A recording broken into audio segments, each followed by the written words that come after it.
जब संपूर्ण वैभव होते हुए भी प्रभु श्री राम का मन व्याकुल था, तब गुरु वशिष्ठ के ज्ञान ने उन्हें विषाद से बाहर निकाला।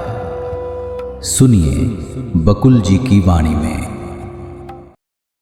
तो कल बाली की बात हुई और बाली ने ओम और आत्मा की कैसे ज्ञान प्राप्त किया।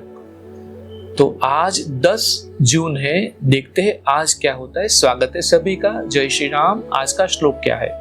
न किंचिदपि कर्तव्यम यदि नाम मयाधुना तत्कस्मान्न करोमि तम किंचित प्रकृत कर्म वै।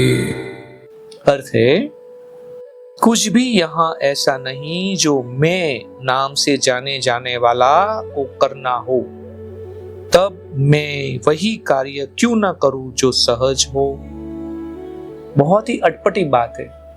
अर्थ की समझावट क्या है? कुछ भी यहाँ ऐसा नहीं है जो मैं नाम से जाने जाने वाले को करना हो, तब मैं वही कार्य क्यों ना करूं जो सहज हो। वशिष्ठ ने कहा।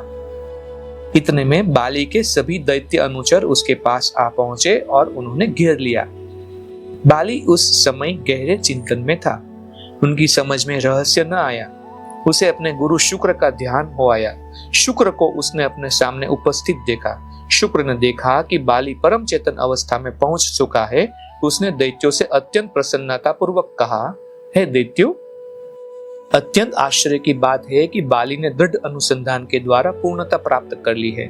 संसार का बोध कराने वाली उसकी मानसिक क्रिया समाप्त हो चुकी है। इसलिए उससे बात करने का प्रयत्न मत करो। जब अज्ञान की काली रात का अंत होता है, तब ज्ञान का सूर्य उदित होता है। बाली की ऐसी ही दशा है।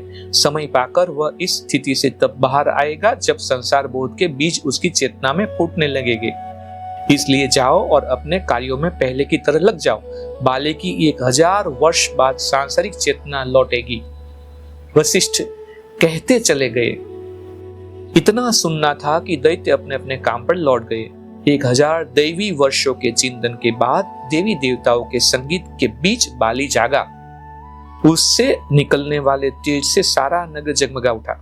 फिर दैत्य बाली के पास पहुंचते उससे पहले ही उसने कहा, जिस एक अल्प क्षण में मैं रहा वह निश्चय ही आश्चर्यजनक था। उनको एक क्षण ही लगी थी जो 1000 दैवीय वर्ष थे। मैं इसी स्थिति में रहना चाहूंगा। अब मुझे इस बाहरी जगत से क्या लेना देना। अब मेरे हृदय में परम शांति और आनंद विराजमान है। इसी बीच दैत्य उसके पास आ पहुंचे और उन्होंने बाली को घेर लिया।